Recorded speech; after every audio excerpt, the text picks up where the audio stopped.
And we are live. Welcome everyone to the Singularity Lab. Join us live every week as we explore the intersection of society, culture, and human evolution through the latest advancements in science and technology. Thank you so much for hanging with us today as we help you navigate the exciting and rapidly changing landscape of technology and its impact on society. I'd love to welcome today my co-host, Brooks Lopez. Brooks is a program planner in the defense industry with degrees in psychology with a focus on neuroscience, learning, and memory. Brooks, how the hell are you today? I'm doing fantastic. How about yourself, Mike? I'm doing great. It's amazing to have you as usual. We've got a great show for y'all today. First, we'll be covering my favorite AI tool for the week, and then diving into the latest and breaking technology and innovation news. We're going to cover an amazing AI tool that's going to blow your socks off here in a second called Glasp. We're also going to be covering breaking tech and innovation news for the week. We're going to be going through Sal Khan and his outline for the future of education with AI. We're going to be discussing GPT Therapist and whether or not the world is ready, or if the GPTs are ready. Machine learning and medicine with Manolis Kellis. We're going to be discussing how scary emergent AI abilities are potentially just a mirage produced by researchers, according to Stanford University.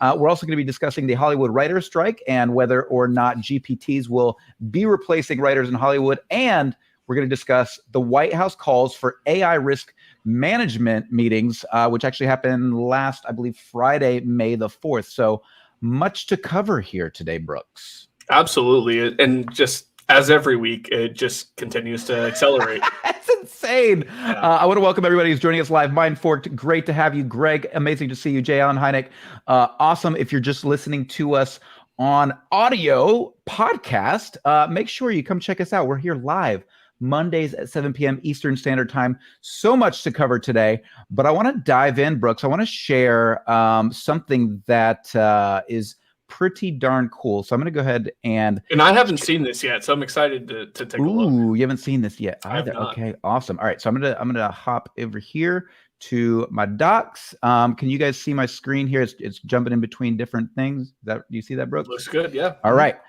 So this is called Glasp, and this is a YouTube summary generator. It also allows you to literally use the internet as your note taker. I'm going to show you exactly what that means. But all you do is go to glasp.co/YouTube-summary, install it as a Chrome extension.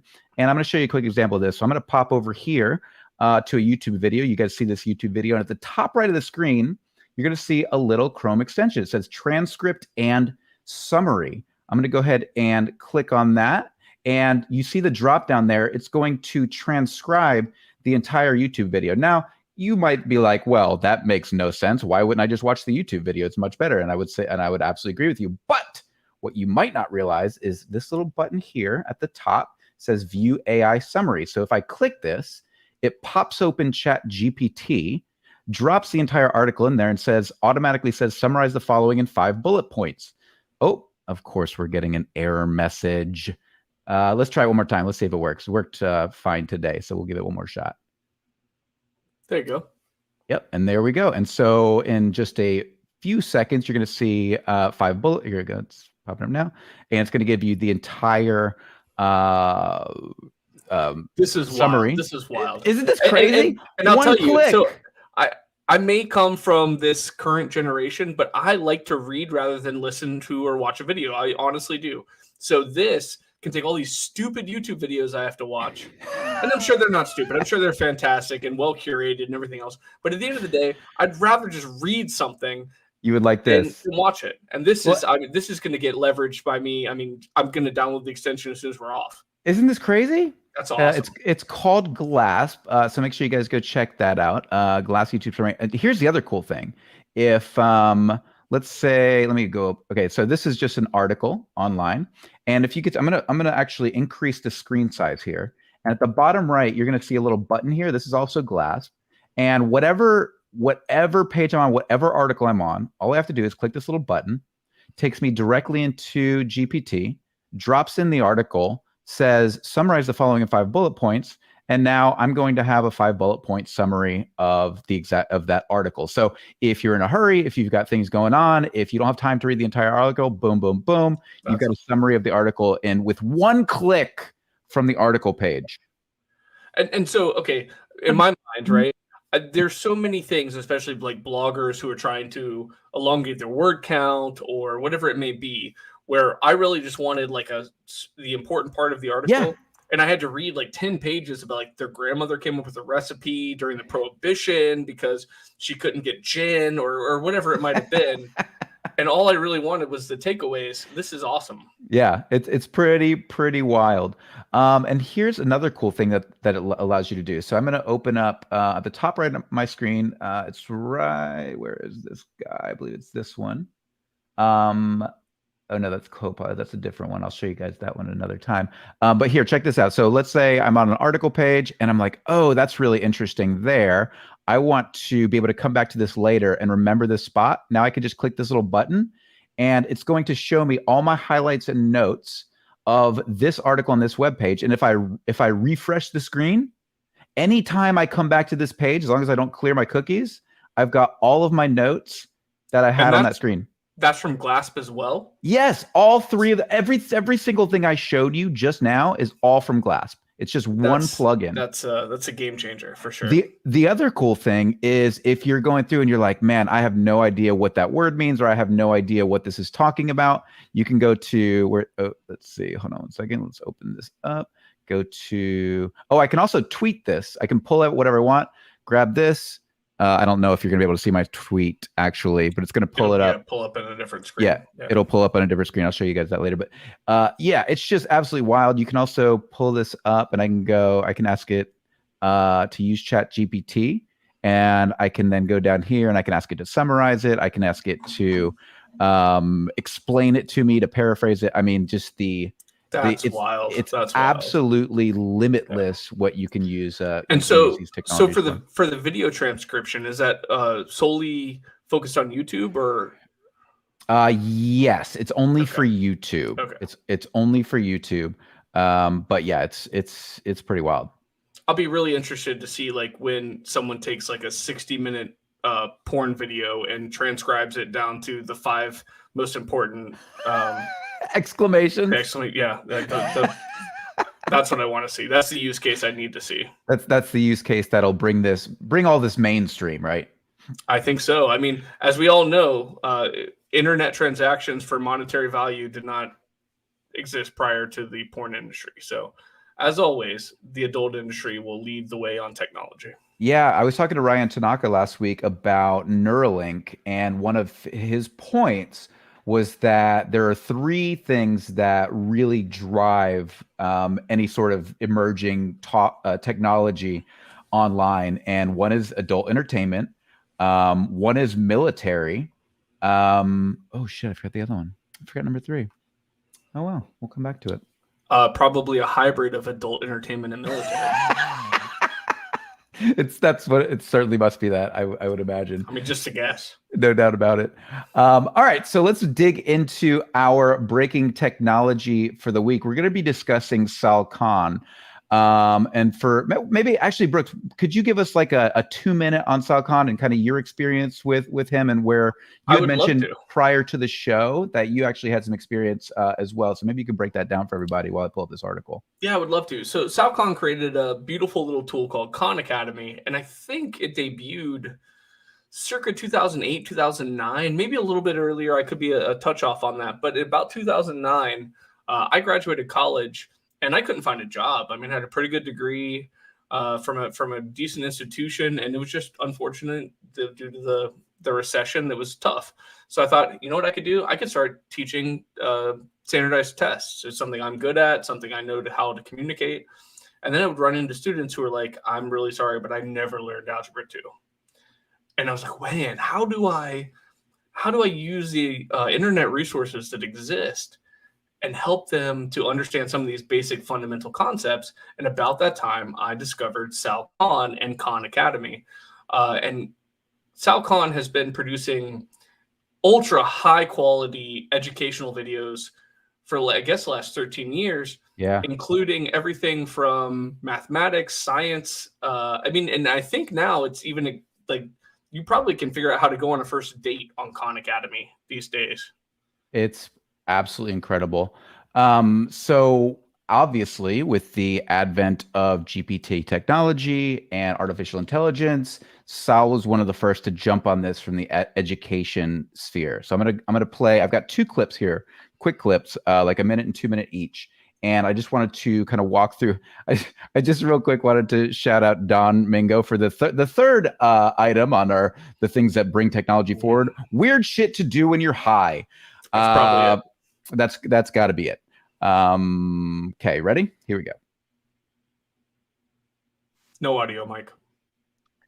Of course, there's no audio. So, for those of you who don't know, we're actually missing our AI Randy today. He's got some storms in town. He's defragging at the moment, so we're going to obviously experience a few technical difficulties. So I'm going to reshare this since we don't have our amazing Randy AI today, and we'll get you guys some audio. Here we go, and here we go. Why does it not want to let me share the audio now? Okay, give me 1 second. Bear with me here. Share tab audio. Oh, it wants to share the tab audio. That's why. Randy AI, come back. All right, so I'm gonna give you just a second. We'll get this on lock right now. While Mike's doing that, I will share a little bit of information. I actually, early on, while I was interacting with the Khan Academy folks, I don't know that I ever spoke to Sal individually, but I made a request to get some access to beta testing videos, some of the things that they were in development of, and they were just so accommodating. Just one of the greatest organizations I've ever interacted with. I couldn't sing higher praises for this, not just the Khan Academy, but for the individual himself and everything he wants to do. Yeah, absolutely amazing. I remember I discovered Khan Academy on a TED Talk, like, God, it must have been, 14, 15 years or 13 right about years that ago. time. Yeah, like 15. I think it was right about when he was kicking off. Yeah, just absolutely amazing. All right, so I'm going to see. Here we go. I think we've got it now. Got it coming up. One thing I said to Mike as we were talking about this was this guy could be a billionaire and just chose rather to help everybody. Yeah, he's amazing. Check this out. But I think we're at the cusp of using AI for probably the biggest positive transformation that education has ever seen. And the way we're going to do that is by giving every student on the planet an artificially intelligent but amazing personal tutor. And we're going to give every teacher on the planet an amazing artificially intelligent teaching assistant. And just to appreciate how big of a deal it would be to give everyone a personal tutor, I show you this clip from Benjamin Bloom's 1984 Two Sigma study. This is really interesting. I was not aware of this Two Sigma study and like what it indicates, but it's really fascinating. We'll break this down after this clip. Where he called it the Two Sigma problem. The Two Sigma comes from two standard deviations, sigma the symbol for standard deviation. And he had good data that showed that, look, a normal distribution, that's the one that you see in the traditional bell curve right in the middle, that's how the world kind of sorts itself out, that if you were to give personal one-to-one tutoring for students, that you can actually get a distribution that looks like that right. It says. So I just want to make a quick point here. So he shows the first curve, which is conventional. So that's one teacher teaching 30 students in a conventional classroom. And then the one in the middle is called mastery learning. And this is something that Khan Academy has really focused on. And mastery learning simply means the child doesn't move on until they master that concept. So nobody's getting left behind. You have to show mastery of a concept before you can move on. And so the conventional learning and the mastery learning model you're definitely getting much improvement in the mastery learning model, but it's nowhere near to that one-on-one tutoring, that one-on-one coaching. Which is the third. Which is the third one, tutorial. Right. That's that third curve. It's tutorial one-to-one with the asterisk, like that right distribution, a 2 standard deviation improvement. Just to put that in plain language, that could take your average student and turn them into an exceptional student. It can take your below average student and turn them into an above average student. Now, the reason why he framed it as a problem was he said, well, this is all good, but how do you actually scale group instruction this way? How do you actually give it to everyone in an economic way? What I'm about to show you is, I think, the first moves towards doing that. Obviously, we've been trying to approximate it in some way at Khan Academy for over a decade now, but I think we're at the cusp of accelerating it dramatically. Okay, so I'm gonna pull up the other clip here, but this is what is so exciting about Sal is that, you know, these GPTs, these large language models came out, and he actually goes on to say in this video that he was really good. He didn't sleep for like 2 weeks because he was seeing all these articles and all these people saying, you know, kids are cheating and and it was like, he was like, okay, wait a second. This is not a negative. We can turn this into a dramatic positive. And I love this is, you know, that this is how his brain thinks. Yeah. So let me share something real quick before you go on to go the for it. next one. So again, as I've been that personal tutor for a lot of students, both students who are already ahead of the curve and students who are behind the curve. And I can absolutely testify that just some individual one-on-one training on basic concepts or review of accelerated and master concepts, it can get people to that second standard deviation. What I would note is if you look at all three of those bell curves, they're going to the third standard deviation, which is 99.7% of the curve, right? But the most important part is where the top of that bell is, where the median of that is, right? So on normal education, you're getting large standard deviations. So keep in mind that if you look at a curve, right, a normal curve, you have large standard deviations. If you look at the second one where they do the master training, the standard deviations reduce a little bit. The curve's a little bit higher, the mean's a little bit higher. It's actually considerably higher. You get to that second one, it is a bubble. It is a really, really tall, massive, phallic curve that is totally focused on the fact that what they want to do is they want to bring that mean student further to the right. That's exceptional. And just like, and I felt so many times when I had 4 or 5 students at a time that I wasn't able to give them, and that's 4 or 5, I wasn't able to give them the time or attention they deserved. And we're talking about something that could do this for every child in the country, potentially. Every child in the world that has access to the internet. I mean, that is a global transformation. I mean, it truly is. All right, so I'm going to share a couple minutes of this. So this is where he goes in and starts talking about the AI that they're implementing in Khan Academy. So this right over here is a traditional exercise that you or many of your children might have seen on Khan Academy. But what's new is that little bot thing at the right. And we'll start by seeing one of the very important safeguards, which is the conversation is recorded and viewable by your teacher.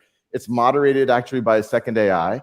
And also, it does not tell you the answer. It is not a cheating tool. Notice, when the student says, tell me the answer, it says, I'm your tutor. What do you think is the next step for solving the problem? Now, if the student makes a mistake, and this will surprise people who think large language models are not good at mathematics, notice not only does it notice the mistake, it asks the student to explain their reasoning, but it's actually doing what I would say not just even an average tutor would do, but an excellent tutor would do. It's able to divine what is probably the misconception in that student's mind. Now, that right there, to me, like the hairs on my arms stood up, because that's the thing that turns, as he said, somebody from average tutor to great tutor, understanding what's going on in the mind of the child and what the misinterpretation of the information is. And for a large language model to be able to see where the kid messed up, understand what the concept is that they're missing, and bounce it back at them so that they can then go create their own aha. Like that's the key. To intuitively create that Eureka moment is something that, again, as someone who's been in that position as a tutor, that is like the goal. You said the hair on your arms stuck up. That is like, I would get that feeling when I would watch a student suddenly go, I've got this. That's what I did wrong, or that's what I wasn't thinking about. Here we go. That kind of thought process is amazing to me. The empathy that's involved in that is huge. And as a weird aside, that feeling that we get when the hair on our arms stand up and we just get that sensation, it's called frisson, Frisson, in case anyone was wondering. I was wondering. I mean, I wasn't wondering, but now I'm glad I know. Frisson. I had no idea that was what that was called. If you hear a Big song that does it or watch a clip from a movie or whatever, that's what it is. big shout out to my boy over at the Breeder Syndicate for the super sticker. Thank you, brother. Thank you. Miss you, man.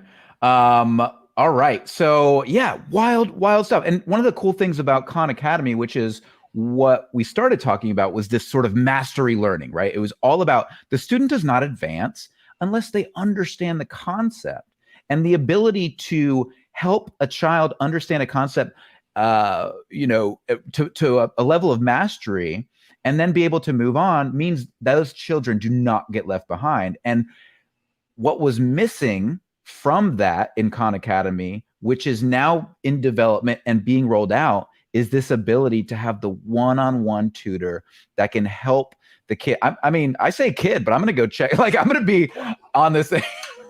Honestly, like there are concepts that I really wish I had taken the time when I was in college again to. I advanced only through initial calculus. I'd love to go learn Calc 2 from Khan Academy. Yeah. And coding, like you can go like they. Python. Oh man, it'd be wild. Yeah. I actually started using something called Replit, which is, so I'm starting to learn to code myself now, and I was inspired by this LLM technology. I'm going, man, I'd really love to learn how to take LLMs at Chat GPT and these large language models, and I'd love to be able to connect them to different apps and work with my clients, be able to help them do these sorts of things. And I never really felt comfortable or confident learning coding. Well, I go over to this. It's called Replit. And it allows you to start building code. It's got an amazing training course called like a coding in 100 days. Is it like an API developer? So what it is, it's a code base. So it literally allows you to write code in it's like a platform, a dashboard to write code in, and then it allows you to run your code and look at it. And they've done all the like for me, like I tried to set up my Mac to go bring in Python and do all these things in my Mac, and it was just so difficult and it was so confusing. Went to Replit, the hard stuff's already done. All you got to do is focus on the coding. Anyway, it's just absolutely amazing. And I have no idea why I brought that up, but that's why I brought it up. We were talking about learning stuff. Yeah. Yes, because they have something called Ghostwriter. And what it does is whenever you make a mistake or something like that, and you go, hey, what was the problem with this? It'll break down where you screwed up that code. And it's absolutely amazing. So I'm going to share this. A non-named company that happens to potentially be behind the largest operating system in history, take that for whatever you want to, may or may not have a potential tool that is named for the person who sits next to you as the pilot. And what it will do is exactly what you're talking about, to up to 40% production of your code. So I say that it's actually it's not something that's undisclosed at this point. It's called Copilot. Yeah, Microsoft's developing Copilot. And it's going to write 40% of your code for you if you needed to. It's insane just how aggressive these AI models are. They're incredible. But that's one of the people's biggest fears, because a lot of these folks like Yudlo, he talks about, God, I always forget his name.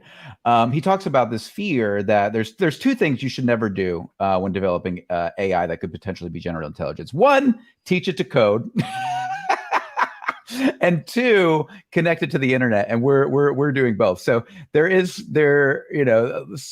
are a lot of people who believe this is very, very dangerous, and we're going to talk about what the Whitehouse is actually doing to start preparing for some of these AI safety measures. So we'll talk about that in a little bit. I'll save my further thoughts on that until we get to that point. The last thing I want to touch on with this, though, is that the throughput of education and the advancement of education isn't just going to be on the personal level, isn't just going to be on the scholastic and collegiate level. Using professional training, whether it's what you're trying to do or it's even like a large corporation taking this and using a large language model to teach training to its employees, it's going to save a ton of time and money and a ton of heartache from a lot of people, because they're going to do it better than people can do. Let's be honest. It's going to be that way.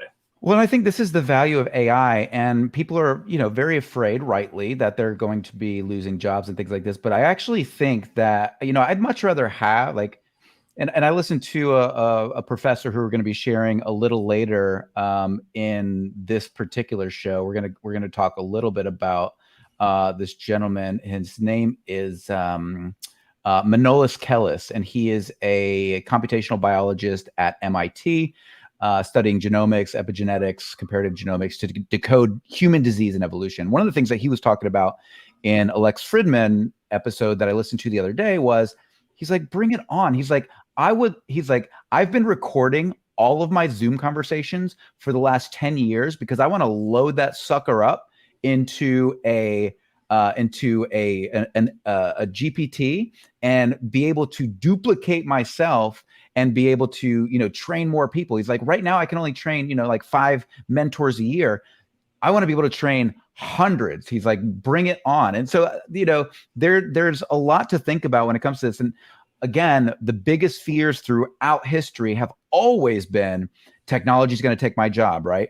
But we've always developed new jobs. We've always constantly improved the quality of life. We can have arguments today about the quality of life, on the spectrum, right? And we do have one. We have huge income inequality in this country, but those at the bottom of that scale are far better off than they were 100 years ago prior to the Industrial Revolution, far better off than they were when we didn't have these machines that were, just exploding agriculture.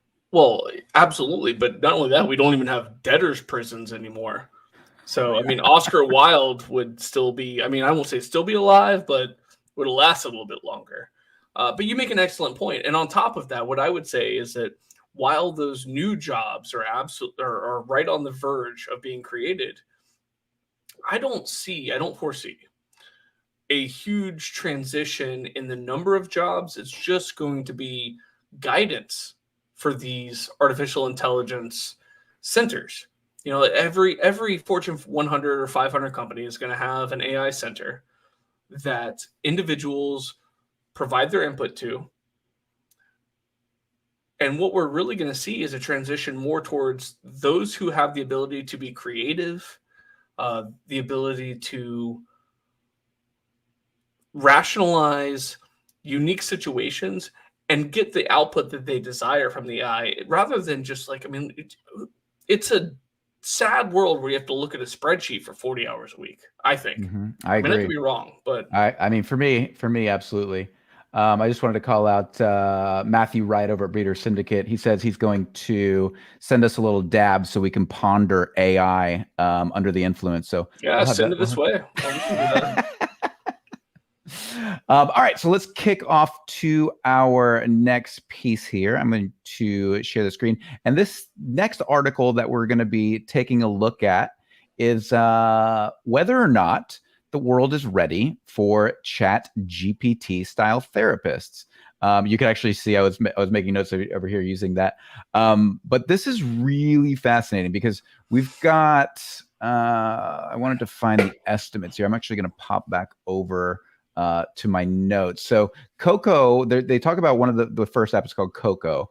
It's a mobile mental health app, has been using AI to provide crowdsourced support for people in need. Recently, it introduced an AI assistant called CocoBot, which uses GPT-3 to generate more complete responses to users' issues. One of the things that was a little scary that happened was somebody was claiming that they used it, I believe it was somebody in Belgium, and they actually ended up committing suicide, and his wife blames the therapist bot. Now, obviously, this is a very, very sad situation. It's a very, very sad outcome. And GPT-3 is nowhere near as good as GPT 3.5 and GPT-4. But we do have to ensure that we have very, very good regulations around these things, and that we're working to make sure that they're not abused or misused, because mental health is a very, very fragile thing, and it's very, very fragile in out there in the world. And a lot of people, they can't afford their own therapist.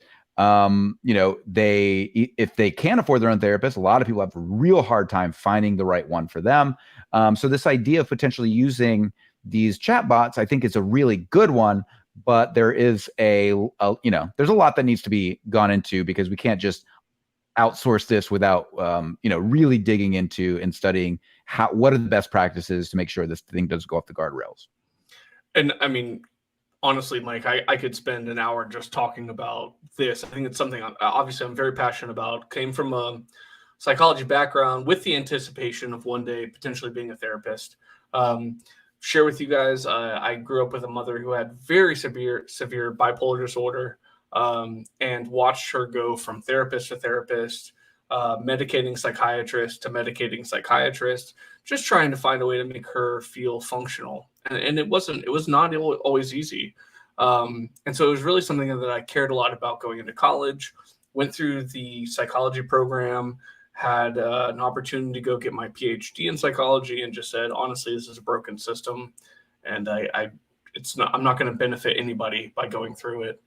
That being said, suicide is, unfortunately, it's no one's fault, and trying to blame it on anything, whether it's a bot or not, is not, it's not relevant, to be perfectly honest.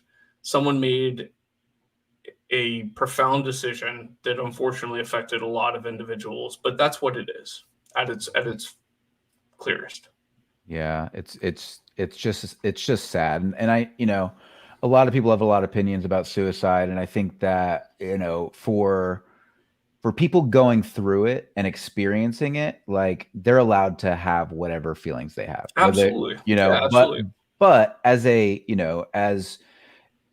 this technology develops and we look for ways to innovate in mental health, I think it's incredibly important to really approach it from a perspective of safety. Trying to, and again, like, I think the article brought up some really interesting statistics. Despite concerns, there's a growing need for such tools due to a shortage of mental health professionals.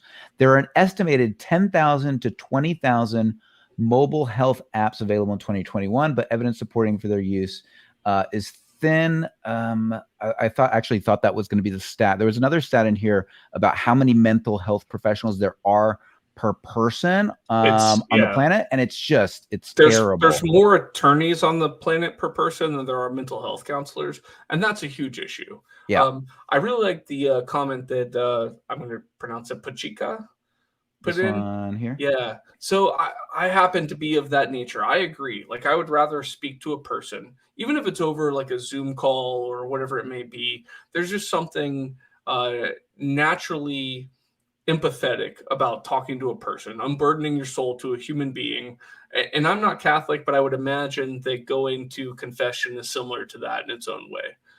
That being said, I do think that ChatGPT could resolve the problem that we have with people finding, like you said, Mike, the right therapist, trying to help vet what your need is, what kind of therapist you're interested in. And this goes in a myriad of ways. It could be your personal mental health. It could be couples therapy. We have a certain issue, and this person might be really engaged in it, but they live in Saskatchewan, Canada, and it wouldn't be someone I'd ever interact with on a normal basis, but they may be perfect for what I need.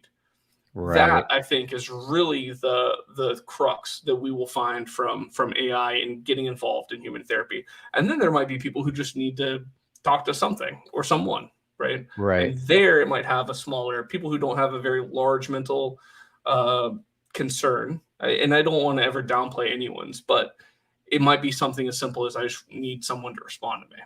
Well, and I think an equal and opposite opportunity here is for people who don't feel comfortable talking to other humans. That's an excellent point. Yeah. What their internal emotional and mental state is. I mean, I've been to therapy and I didn't like it.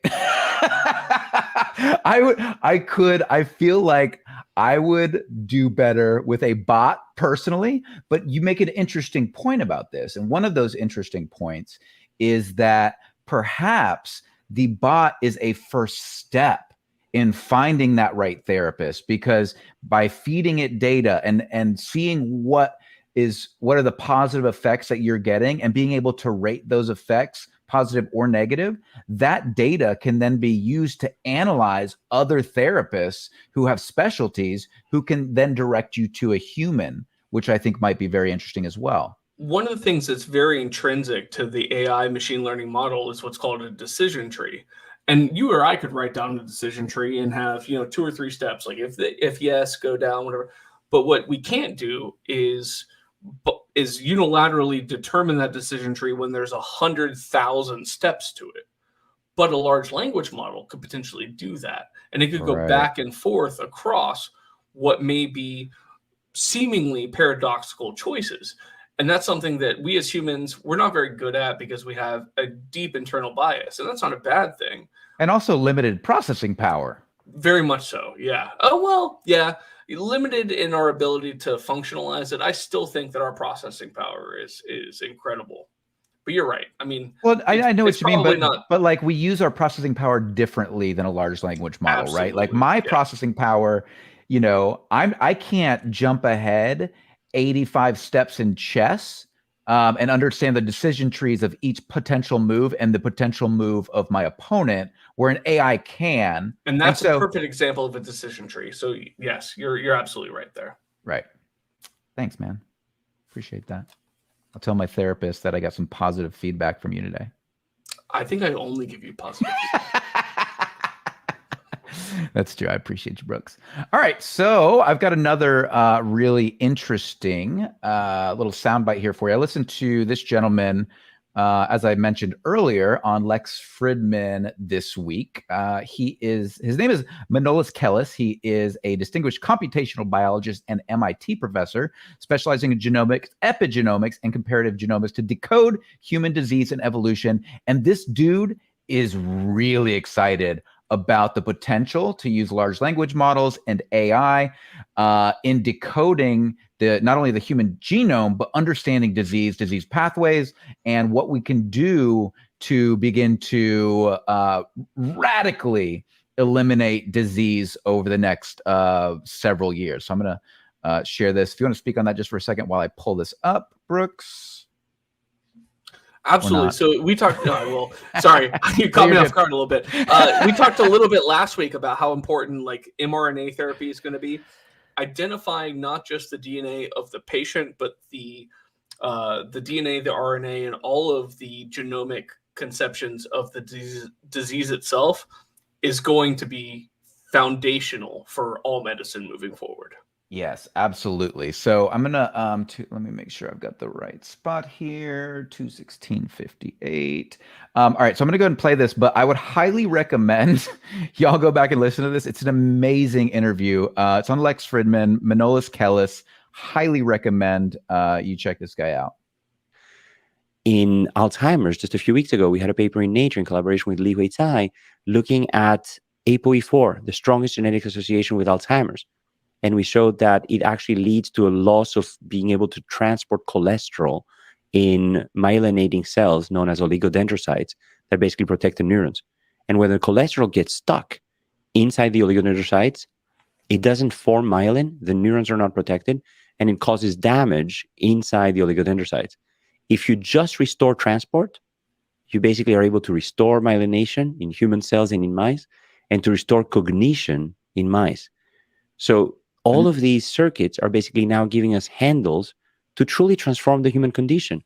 We're doing the same thing in cardiac disorders, in Alzheimer's, in neurodegenerative disorders, in psychiatric disorders, where we have now these thousands of circuits that if we manipulate them, we know we can reverse disease circuitry. So what we want to build in this coalition that we're building is a center where we can now systematically test these underlying molecules in cellular models for heart, for muscle, for fat, for macrophages, immune cells, and neurons, to be able to now screen through these newly designed drugs through deep learning and to be able to sort of ask which ones act at the cellular level. So I just did want to say, somebody mentioned in the chat, I believe it was Aaron, about them using LLM. So they're using deep learning and machine learning for this. So I apologize if I said LLMs, but yes, that's right. It still follows into a large language model. So per the question, they do indeed translate the genomic structure into a language unto itself. So that is correct. Right. But a large language model is a different AI system than like a deep learning system, right? So no, deep learning would just be another layer onto an artificial intelligence LLM, because the language can be anything you want it to be, whether it's coding or it's a human spoken language, or it's as little as the ones and zeros of DNA across an entire chromosomal structure. Got it. Which combinations of treatment should we using? And the other component is that we're looking into decomposing complex traits like Alzheimer's and cardiovascular and schizophrenia into hallmarks of disease, so that for every one of those traits, we can kind of start speaking the language of what are the building blocks of Alzheimer's. And maybe this patient has building blocks 1, 3, and 7, and this other one has 2, 3, and 8. And we can now start prescribing drugs, not for the disease anymore, but for the hallmark. And the advantage of that is that we can now take this modular approach to disease. Instead of saying there's going to be a drug for Alzheimer's, which is going to fail in 80% of the patients, we're going to say now there's going to be 10 drugs, one for each pathway. Mm-hmm. And for every patient, we now prescribe the combination of drugs. So what we want to do in that center is basically translate every single one of these pathways. He's saying he wants to translate every single one of these pathways, every single disease you can think of. He wants to translate them and come up with chemical compositions that will be used that can identify the different pathways in each individual and be able to prescribe medication. It's incredible. And so are you going to play more? Do you have a little bit more? I have a little bit more, but right, go ahead. And then, no, I'll go back to it once. Okay. You... All right.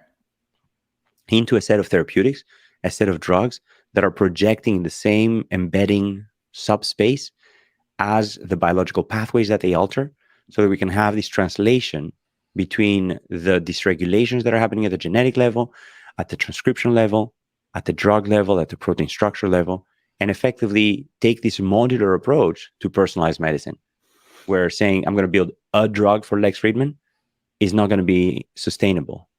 But if you instead say I'm going to build a drug for this pathway and a drug for that other pathway, millions of people share each of these pathways.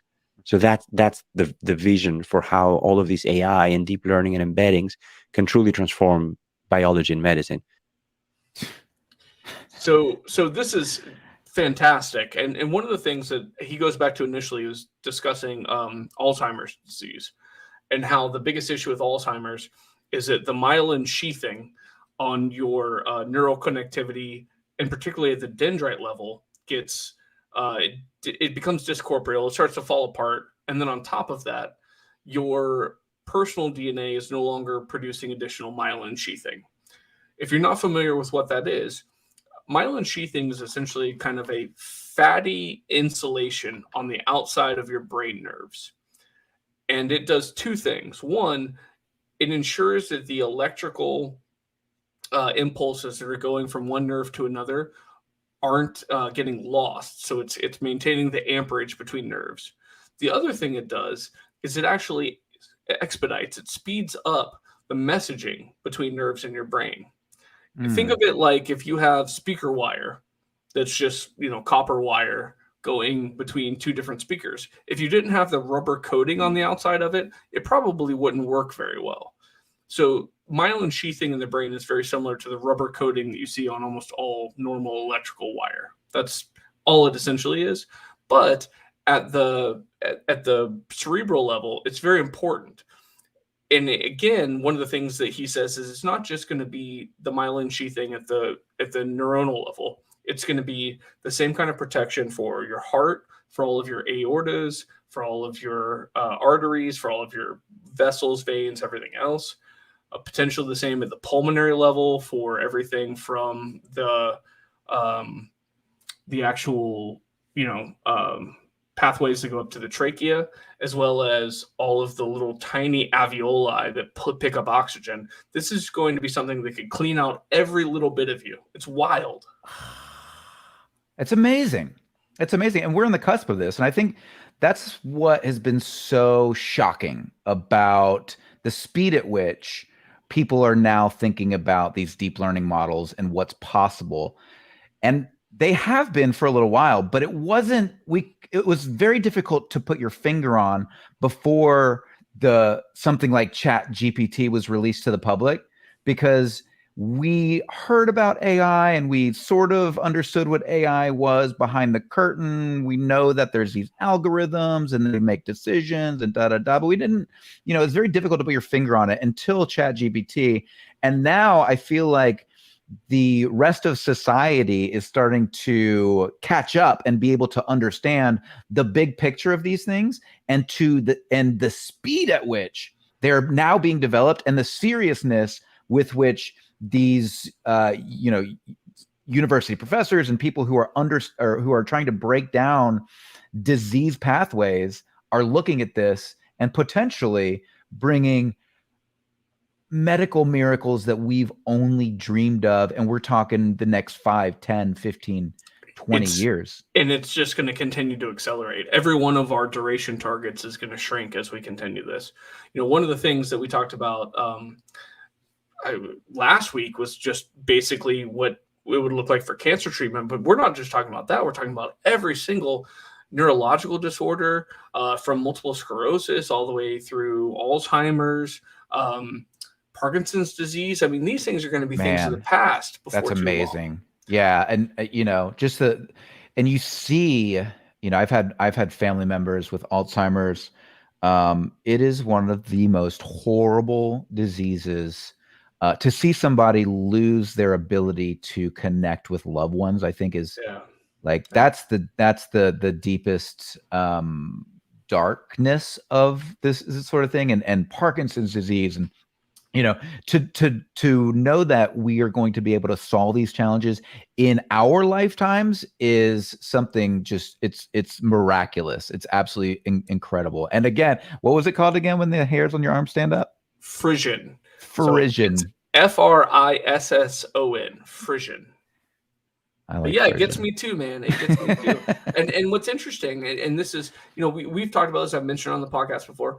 I did a very short-lived, just kind of like professional interest in MIT program, interest in artificial intelligence with MIT program that lasted about 16 weeks. And I learned a lot.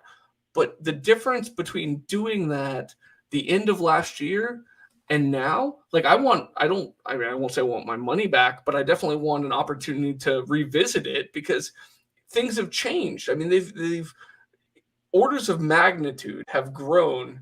And I was dealing with experts in the field who are doing artificial intelligence and machine learning in everything from engineering to retail to everything else, security that they could operationally show us. And I'm saying 6 months later, 8 months later, it's a different game. I mean, we went from checkers to chess in half a year. Yeah. That's crazy. That's just extraordinary. And like just being able to scale that out and what are the exponential results we're going to see over the coming years. And yeah, that's why we call this show the Singularity Lab, because we are in here trying to understand the breakdown of this exponential growth in real time every Monday at 7 p.m. motherfuckers to show up.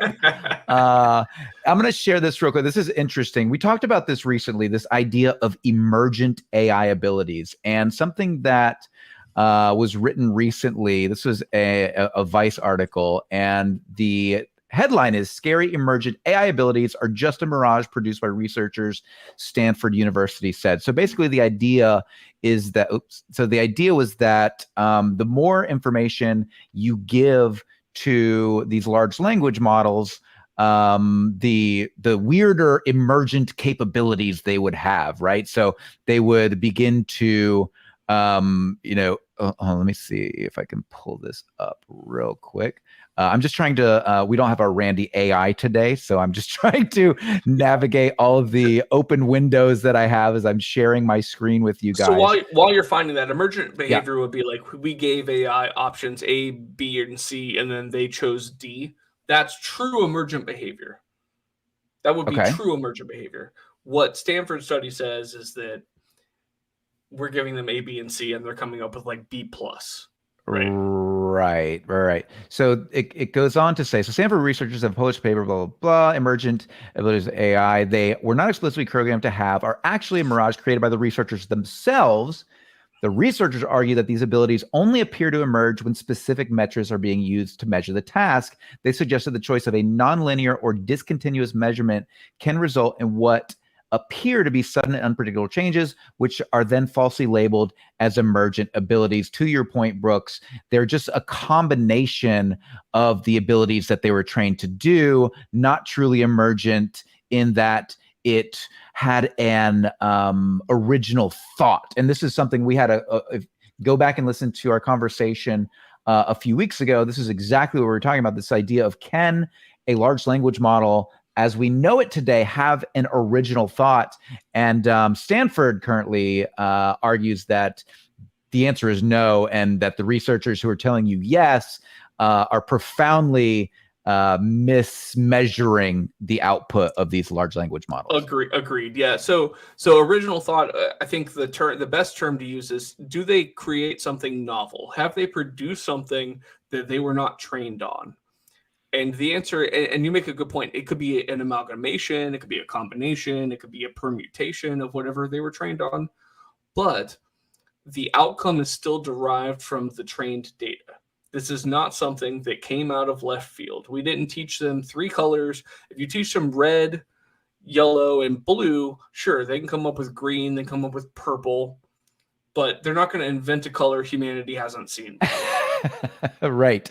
It goes on to say the researchers debunked the example of GPT-3's ability to perform integer arithmetic tasks, such as adding 2 5-digit integers, arguing that there's no sudden leap of capability, but rather a gradual and predictable increase in capabilities. And I think one of the challenges here is it's very difficult to understand what's going on in that AI black box, because as these folks are writing the code and building the architecture for these large language models, they can see what goes in, but there's an inability to really penetrate the depth at which these systems are using their it's not I don't want to say reasonings that are using their mathematical calculations to come up with their algorithms. Yeah. Right.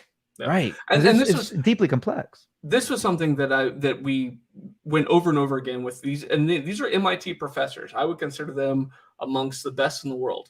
And they would tell us you're going to use a deep learning model. We know it goes in, we know it comes out. We're not quite sure what happens in the middle. I mean, it's like a little kid who doesn't know what happens when his mommy and daddy go into the bedroom and close the door, but suddenly they have a brother and a sister. Exactly. Pretty much the same thing. That's a nice metaphor, Brooks. Mommy's having a baby. The Hollywood writers strike. I want to hit on that a little bit here. I'm going to grab. Have you been following this at all, Brooks? I think I was the one who suggested this article because I thought just how funny it was. In my personal opinion, before you please feel free to debrief the article, but no, go ahead. I mean, could writing get worse? And if so, here's how.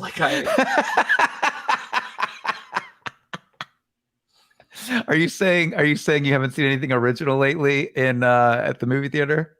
I mean, the best thing I've seen in the movies in the past 3 years was Dune, and that's obviously not original. So I will think about best original screenplay, and I'll get back to you on that. I'm sure there's one that's not that bad, but I've seen a few good movies. It's tough though, right? But it's interesting. It's an interesting way to look at this story because, human beings, we are capable of novel ideas, but it seems like we haven't had one in a while. Everything's a reboot. It's either a reboot or it's like a shitty spinoff of an existing universe. I mean, and Disney owns it, whatever it is. So, I mean, it's not really going to matter that much. So this is the first Hollywood strike in 15 years. Since and there's 2008, right? Yes, and that was was that a writer's? That was a writer's strike. It was a writer's strike, and the only thing that I knew or heard that was good that came out of the writer's strike was if anyone watched Breaking Bad, Hank, who was the brother, survived the first season because of the writer's strike. So other than that, I'm not aware of anything good that came out of it. We'll ask Chat GPT later if there's anything else good, this subjective idea of good that came out of that writer's strike. Cocaine Bear is based on a true story. Cocaine Bear is based on a true story. Thank you, Kristen. It absolutely is based on a true story, and we watched it. Man, that was. Have you seen Thanksgiving? Because I'm assuming it's pretty much the same movie, but with a turkey that has a hatchet and nudity. I don't think I've seen that one. We watched a Christmas one recently that was super funny. Kristen, can you remember the name of the Christmas one we watched? That was amazing. No, I haven't seen Thanksgiving. That sounds fun. I mean, just watch the first 3 minutes and then turn it off. But yeah. Heard. But specifically, this writer strike is about AI. Many writers have expressed concerns about the industry standardizing the use of generative AI tools at the expense of writers. They argue that AI cannot replicate the human experience in writing and fear that writers will be underpaid to rewrite AI-generated content. And this is where I can understand where they're coming from, because what's going to happen is you're going to have prompt engineers who are going to prompt these large language models to come up with all these ideas, and then you're going to have large language models take these ideas and start writing them out, and then you're going to have people asked to come in and edit these ideas editors, and make them essentially, editors. But I mean, so it sounds like it's going to be the producers who are replaced, because they're the assholes who show up like, I've got this great idea where you take, Nicolas Cage and he drives angry for 3 hours and chases an alien that's not really an alien, and I don't know what happened, but then the devil shows up. That sounds. The movie Drive Angry was clearly written by a chat prompt, and that predates it. So I don't know who the fuck came up with that, but it's damn close. It's so funny you mentioned that, because I had never even heard of that movie. And then I was flipping through Netflix last night and I was like, Kristen, look, Drive Angry. Because, I mean. Did you watch it? No. Then you cannot possibly imagine the both highs and lows that exist in that film. There's a beautiful scene where he's driving a convertible. I think it's a convertible. It might not be a sports car, to Peach's song. I don't even know what it's called, but the lyrics are "Sucking on my titties like you wanted me, calling me." It's a great song. But yeah, beautiful. Clearly written by a chat prompt. Speaking of AI risk, what a segue. Speaking of AI risk, the risk of it actually writing something original. Yeah, go ahead. One more thing on the writer's thing. I have not tried very hard. I will do that this week just to share back with everyone. I have not really tried to get any of these artificial intelligence prompts to provide funny jokes to me.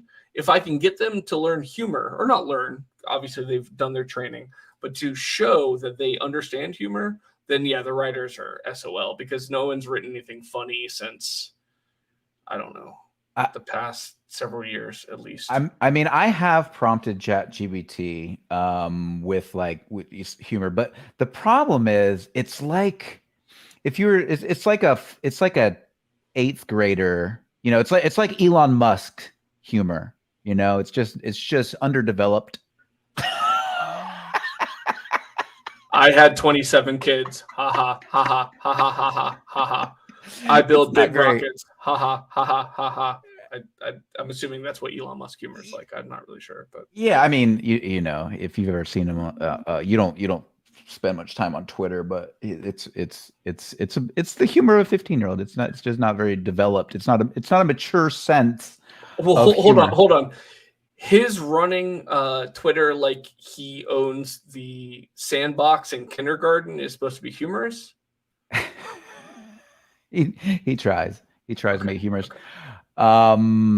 So the White House is taking the threat of AI seriously.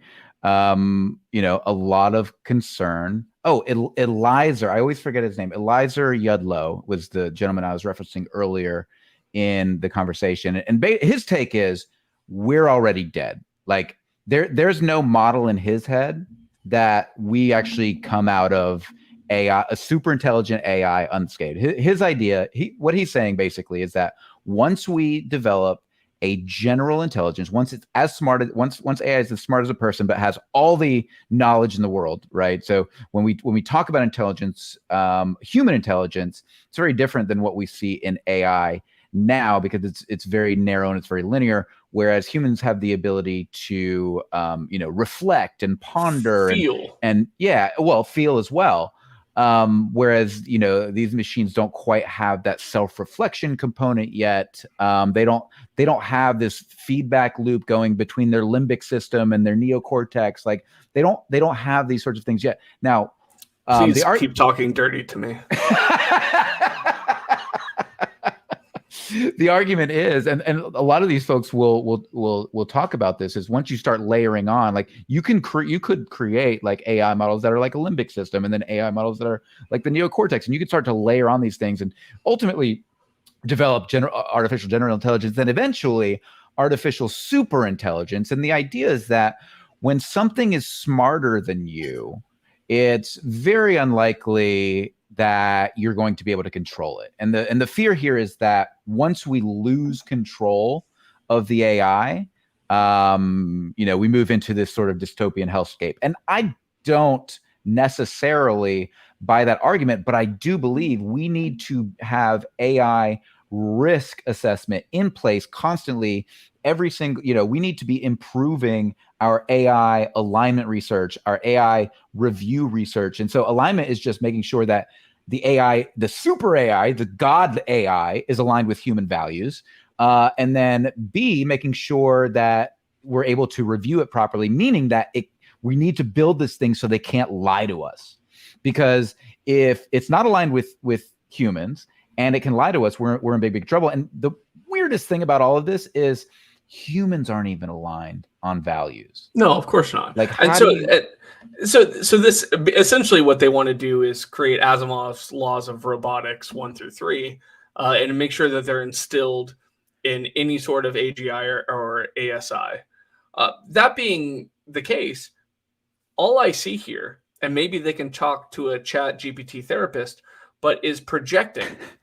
Just because we humans have sucked at treating inferior intelligences the way they deserve to be, doesn't mean that an intelligence greater than us is going to treat us the same way. That's a really interesting point. That's a really interesting and fair point. The assumption is that the greater intelligence is going to be human-like and destroy whatever gets in its way.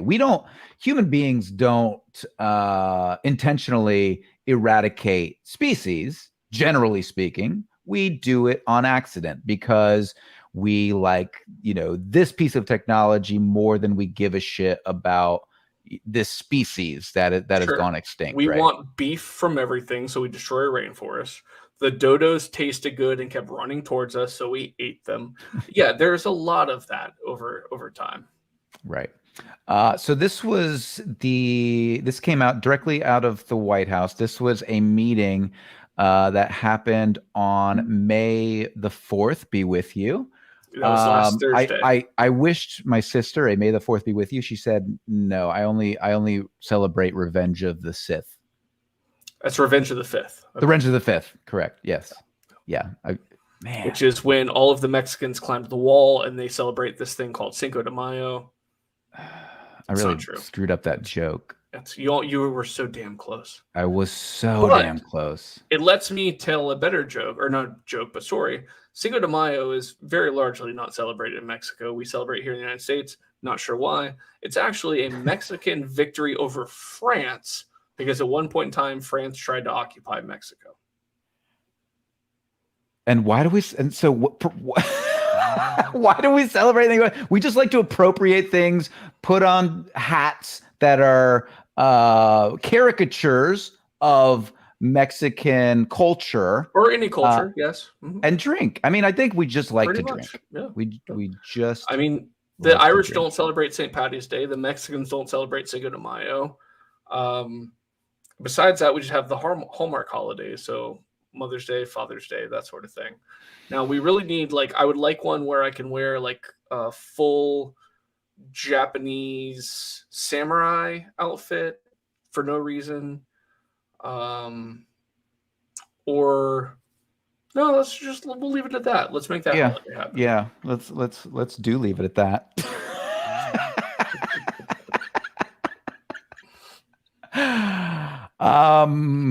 So Vice President Kamala Harris and senior administration officials held a meeting with CEOs of 4 leading American AI companies. I guarantee you Sam Altman was there to discuss the risks and responsibilities associated with AI innovation. Biden emphasized the need for companies to ensure their products are safe and secure before deployment and to mitigate the risks AI poses to individual society and national security. Could you imagine if we were doing this when social media was rolling out? It might have been smart. It might have been smart. But it might have been interesting that social media had a very progressive release schedule, mostly through, Facebook especially was through, collegiate release. If someone had only released ChatGPT to someone who had a .edu email address initially, right, and kind of skirted under the table until their geriatric parents and friends were like, well, I want to be part of that. It would have been a lot easier to not get so much national attention. I mean, I'm not saying Mark Zuckerberg is a manipulative genius, but probably that's the case. Yeah, I mean, yeah, he is. He is. Some of the quotes, I don't know how true the quote. There's a quote that supposedly is attributed to him that says something about just because it's immoral doesn't mean it's illegal. Yeah, exactly. Great quote. I mean, it's a very Oscar Wilde quote in its own way. But the thing with this, Mike, is there's not a single Senate subcommittee that's going to take a look at artificial intelligence and machine learning and go, man, I get it. I totally understand the precepts that are being fundamentally developed in this sort of orchestration of programming. No, they're going to be like, well, I like TV. Is this like a TV?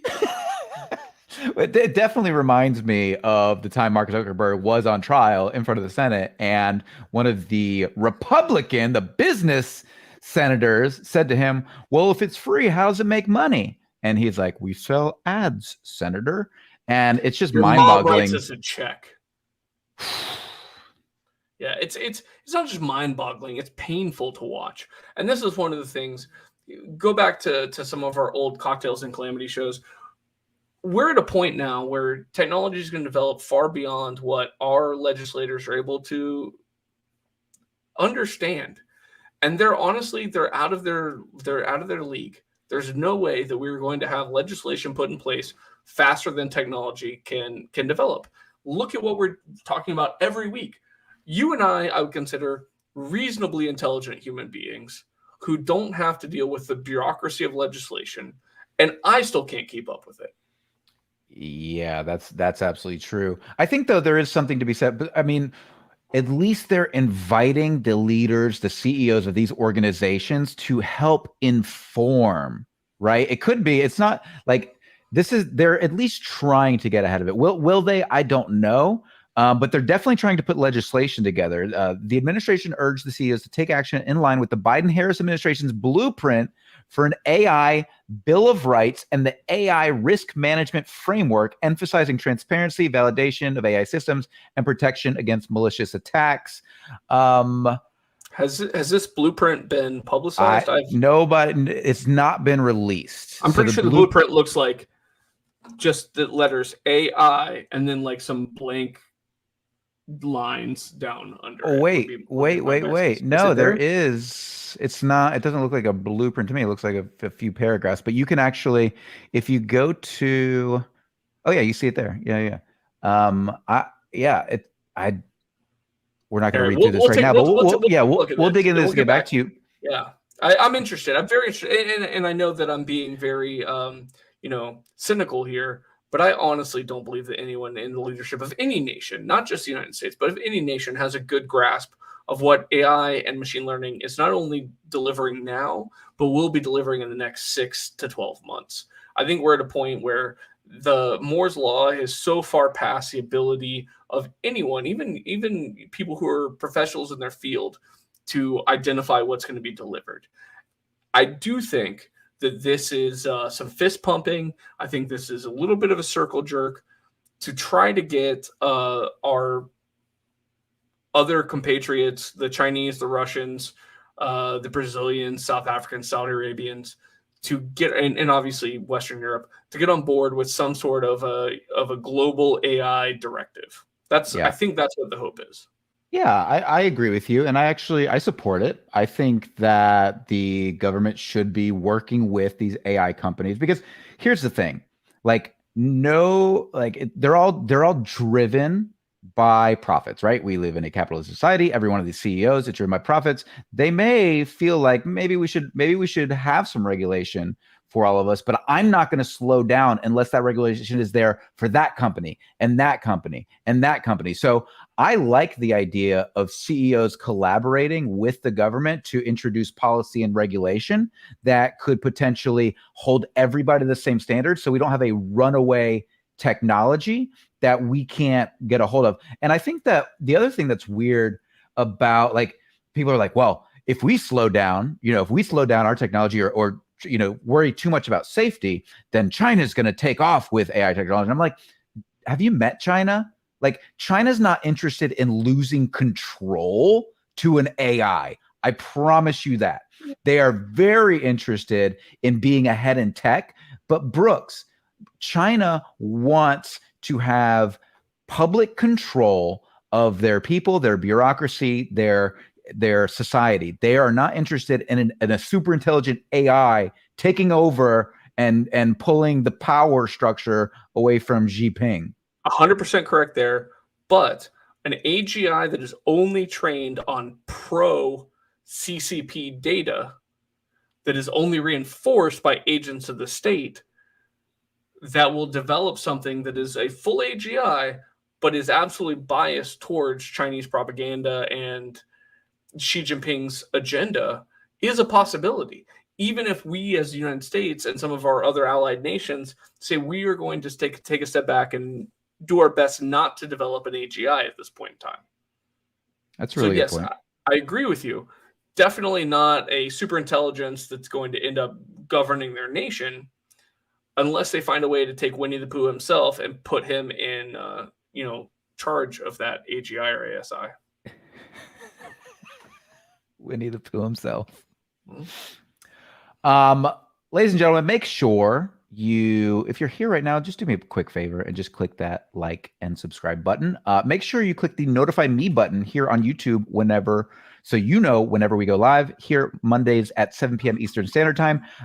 We've got some cool interviews coming up in the near future. We've got Avi Loeb coming on the show to discuss AI and his Galileo project. We've got some other really cool guests that we're going to be rolling out to you in the future. Sometimes that will not be on Monday at 7 p.m. Eastern Standard Time, but we will be here on that time, but we may have extra shows throughout the week. So make sure you click the get notified button so you can be made aware of those. Also, check us out when you're driving, when you're on the go, when you're running, when you're in the gym. All you got to do is head on over to Apple Podcast or your favorite podcast device, including Spotify, and download the Singularity Lab there. We've got, we really appreciate you guys joining us today. Great to see you, Don, Pachika, Petitka. Petichka. I'm Petichka. guessing. I don't know, but Rock, I like it. Don, great to see you. Hi, Den, Mug, Morphe, Etro, Kristen, thanks for being here. Aaron, Greg, Simon,